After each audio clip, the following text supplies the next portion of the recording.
हिंदू समाज में कुछ ऐसे वर्ग आज भी हैं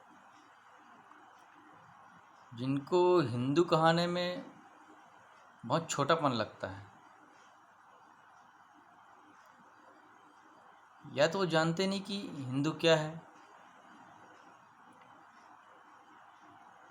या फिर जानते हैं तो मानते नहीं। कुछ ऐसे है कि मानते भी हैं तो व्यक्त करना नहीं चाहते, चाहे किसी के डर से हो या किसी और निजी स्वार्थ के कारण।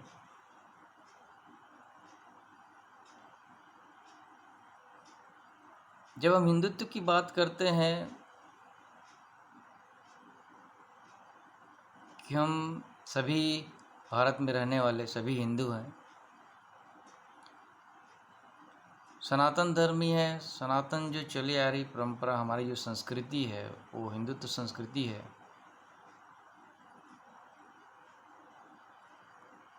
और इस तरह से जब हम हिंदुत्व को परिभाषित करते हैं तो उनकी मान्यता रहती है कि ये आप लोग अपनी सुविधा से अपने ढंग से परिभाषित करते हैं। हिंदुत्व की ये आपकी अपनी परिभाषा है। तो ऐसे लोगों को समझाना थोड़ा कठिन तो है।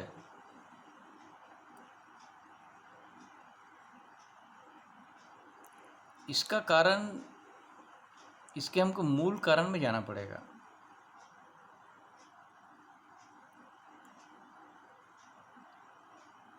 एक छोटी सी कहानी के माध्यम से कहते हैं कि एक बार एक हाथियों का झुंड चला आ रहा था अपने एक जंगल से दूसरे जंगल ऐसे प्रवास करते हुए। बीच में हाथी का एक छोटा सा बच्चा बिछड़ जाता है। हाथी के झुंड के चले जाने के बाद एक व्यक्ति उस बच्चे को पकड़ के अपने साथ ले आता है और अपने घर के बाहर एक खूंटे से उनके एक पैर को बांध देता है। खाने के लिए उसको कुछ सामग्री दे देते हैं। अगले दिन सुबह उसके पैर का बंधन खोल के पुनः उसको घुमाने ले जाता है। घुमाते हुए उनको चारा और खिलाते हुए एक नियत समय पर फिर से वापस आकर उसी खूंटे से फिर से बांध देता है। धीरे धीरे ये नित्य का क्रम चल पड़ता है। उस हाथी के बच्चे को ये आभास होने लगता है कि अब यही मेरे स्वामी हैं। ये आते हैं, मेरा बंधन खोलते हैं, फिर एक साथ घूमने जाते हैं। एक नियत समय पर यहाँ आकर फिर से खूंटे से बंध जाते हैं और यही मेरा जीवन है। ये क्रम चलते चलते काफ़ी समय बीत जाने के बाद जब हाथी बड़ा हो चुका होता है, क्रम यही चलते रहता है। जब पर्याप्त बड़ा हो जाता है, ऐसे समय में वो हाथी का झुंड फिर से कहीं से भटकते हुए उसी रास्ते पे गुजरते हैं। तो उस स्थान पे जब आते हैं, जब वो हाथी वहाँ पर बंधा रहता है, तो सब सोचते हैं अरे ये तो हमारी बिरादरी का है, इसको हमारे साथ ले चलना चाहिए। पास में कहते हैं अरे तुम कहाँ इस छोटे से खूंटे से बंधे हुए हो, चलो हमारे साथ। तो वो जो पहले बच्चा था हाथी उनको देख के कहता है चले तो चलूँ, लेकिन मैं तो अभी बंधा हुआ हूँ। मेरे स्वामी आएंगे, मेरा बंधन मुक्त करेंगे, तभी मैं जा सकता हूँ। सभी हाथी एक दूसरे को देख के हंसते हैं। कैसा मूर्ख है, एक पतले से खूंटे से पतली रस्सी से बंधा हुआ है और बंधा हुआ कहता है अरे तुम हाथी हो, अपने को पहचानो। तुम इस संसार के सबसे बड़े जानवर हो, संसार के सबसे शक्तिशाली हो। तुम तो ऐसे ही चलेगे तो रस्सी टूट जाएगा, रस्सी टूट जाएगा। क्या टूट जाएगा? सब एक दूसरे को देखते हैं आश्चर्य से। अरे मूर्ख, तू हाथी है, तेरे पास अपार शक्ति है, तू अपने स्वरूप को पहचान। तू कोई साधारण जानवर नहीं है, तू बड़ा जानवर है, बड़ा शक्तिशाली है। एक झटका दे, रस्सी टूट जाएगा और चल। झटका? झटका क्या है? सब में सर पटक डालते हैं उनको समझाते समझाते, और अंततः ऐसा होता है कि वो अपने बिना स्वामी के आए अपना रस्सी बंधन को तोड़ता नहीं। हाथियों का झुंड परेशान होके चले जाते हैं। कहने का अर्थ यह है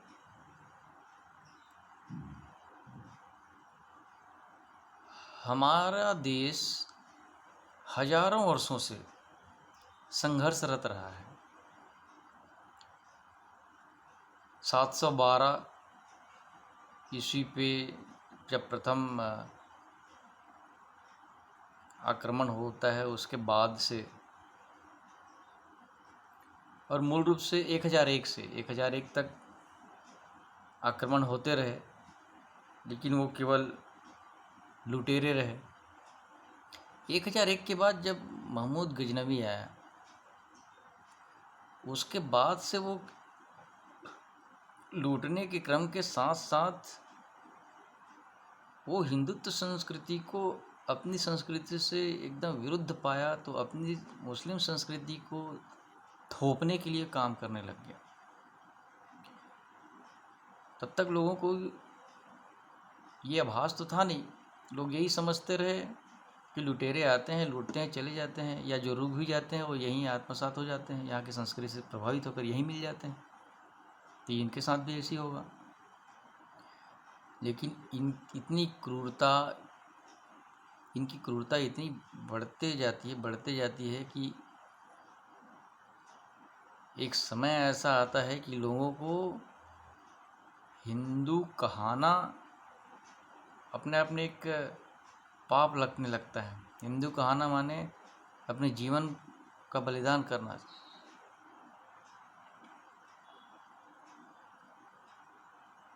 बहुत लंबी कहानी है। कहने का अर्थ ये है कि हजारों वर्ष की इस त्रासदी में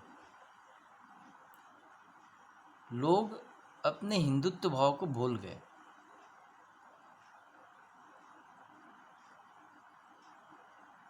क्योंकि इस काल में लगभग 650 वर्ष तक, 1001 के बाद जब शिवाजी ने हिंदू साम्राज्य की स्थापना की,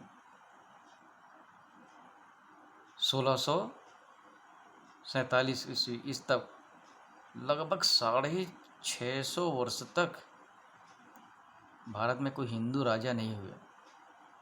हिंदुओं में बलशाली बहुत थे, लेकिन सब मुगलों के सरदार बनने तक ही सीमित रहे।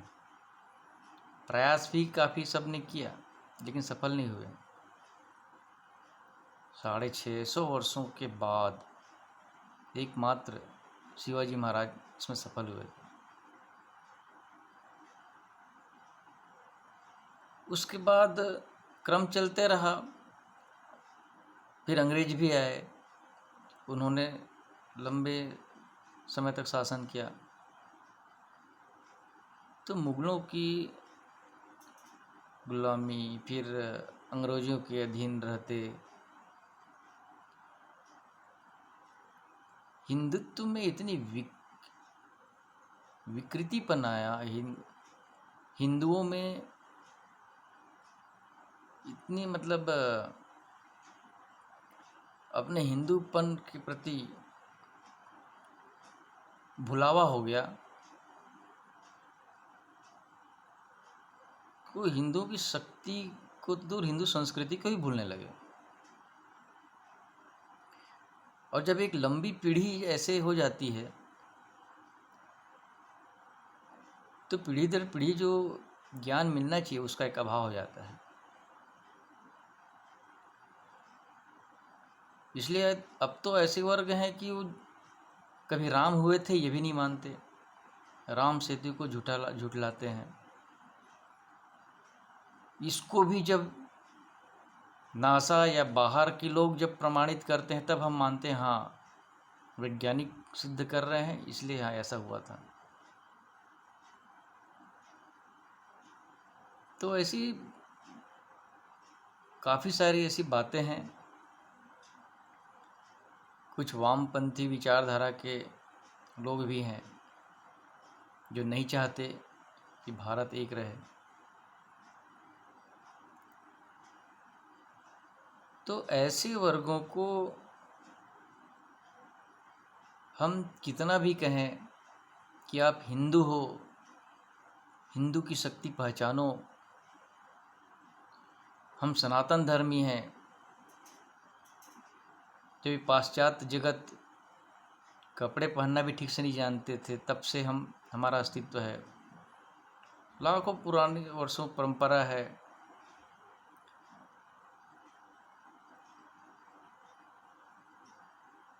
सनातन अर्थात सृष्टि के प्रारंभ से चलने वाली, जिसमें कई चतुर्युग हुए हैं, सतयुग, त्रेता, द्वापर, कलयुग, फिर से सतयुग, ऐसा अनंत हमारी कथाएं हैं। अनंत समय से, अनंत काल से चलने वाली हमारी संस्कृति है। और एकमात्र यही देवत्व की संस्कृति है जिसको हम हिंदू संस्कृति कहते हैं। और इस धरती पर जो रहने वाले प्राणी हैं, इस धरती पर रहने वाले जो मानव है वो सभी हिंदू ही हैं। तो इन बातों को हम समझाते हैं, तर्क देते हैं, लेकिन ऐसे खूंटे से बंधे हुए व्यक्तियों को ये आभास ही नहीं होता कि हम हिंदू हैं, हम श्रेष्ठ हैं, हम में सबसे बड़ी ताकत है। वो अभी तक गुलामी की मानसिकता से उबर नहीं पाए हैं। तो इनके लिए हमको कुछ विशेष उपक्रम चलाने होंगे, बार बार उनको ऐसे प्रबुद्ध जनों से मिलाने होंगे जिनको वो अपना गुरु मानते हैं, जिनकी बात वो मानते हैं, उनसे उनको कहलवाने पड़ेंगे। गोष्ठियों के माध्यम से, बौद्धिक के माध्यम से, अन्य कार्यक्रमों के माध्यम से, तब जाके हम उनको हिंदू और हिंदुत्व के बारे में समझा पाएंगे। इसलिए वो हिंदू नहीं मानते तो हमको निराश होने की, हताश होने की आवश्यकता नहीं है। हम अपना हिंदू संगठन का कार्य सुचारू रूप से करते रहें, निष्ठा से करते रहें, समर्पण भाव से करते रहें।